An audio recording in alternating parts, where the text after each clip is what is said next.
So what drives us? How do we work this? How do we, what do we do in these companies? If let's say Magna went up from being 180 crores to 400 crores in size, changed when we bought the company, the DSO was 120 days, now it's come down to 70 days. So if you save 50 days on DSO, what happens? Correct. What does cash, what does it mean to the company if you save 50 days on DSO? Working capital comes down. You have that much more free cash in the company. So assuming the company was doing, let's say, 30 crores of sales in a month, 2 months sales you get back in the company, 60 crores of cash you have back in the company. So managing working capital cycles and ensuring you get more cash into the company is a very significant thing. So how do we do these things? The first one, I like to have 2 parts in this discussion, is how we work, and the second one is what is the culture? How do we do, what are the things we do there? And this is more from another point of view about why we do these things. So first thing that we do is that we're very sales-led in our focus. We try and develop strong sales teams, sales collaterals, sales processes, sales review. So sales is a very important part of our internal exercise. We want to get out to market. We want to reach them as much as possible. The second one is margin protection. 5-6 years back, I invested in this company in 2009. When I invested in 2009, I think we were less than 1%. It was a frightening situation. It also was in the bad days, post Lehman Brothers, and the company was making loss of maybe 1 crore a month or something of that type. Then we slowly pulled it back.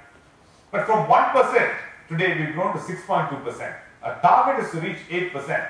So margin expansion is a constant theme. Many companies chase this, many companies, good, well-informed, evolved companies, having been through cash flow cycles, do this.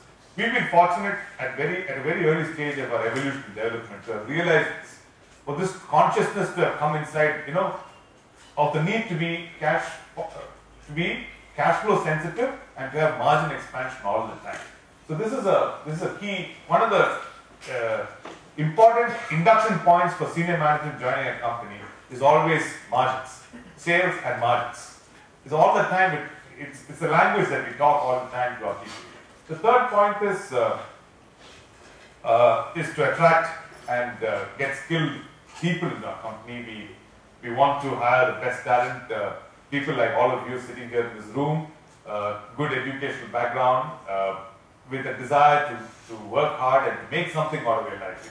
We want to get people for whom the job is important, for whom they'd like to stay for some time and create something out of their jobs.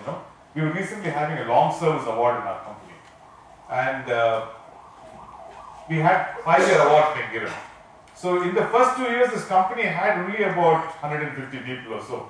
So in this long service award, we had almost 50 people who served 5 years in the company, 50-60 people. So it meant to say that almost about 1/2 the company were there at the beginning, is still there even now. In a country that sees how much attrition? 70%, sometimes in IT industry is 30%, is the attrition rate. So it's important to keep people, and we've been very fortunate in being able to keep people. Productivity improvement and operational efficiency. DSO is just one example of operational efficiency, and improvement in metrics. How do you improve a DSO? What goes into improving a DSO? How do you do it? Yeah, but you can bargain, but he has to still pay you, no? How will you get the payment out of the client? Incentives for the employees, yeah. Most often, the problem with collections is not of the client and it's with you. Your invoices are not correct. So you don't send an invoice correctly, it has to be corrected and sent back. You lose 1 week for that. The second point is that the invoices invoices are not correct because of the time and material effort. How much time is there in the invoice and how much material you put down for what is consumed is wrongly put. Second one is that it doesn't conform to contract. That it's not in the format and it's not in the manner that the client will accept it easily. So you've got to correct it to the contract form. Third one is there's no follow-up. You send the client, you made a bheja. left my table, but you don't follow up. You got to phone the guy, follow up.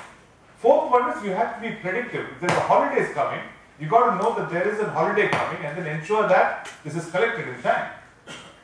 So these are small things, but these are very key things, very important things, to ensure that you get collections. That is what is the fourth point: continuous efficiency, continuous improvement in efficiency. How do you collect faster? How do you build better? And that's what goes into getting your DSO right.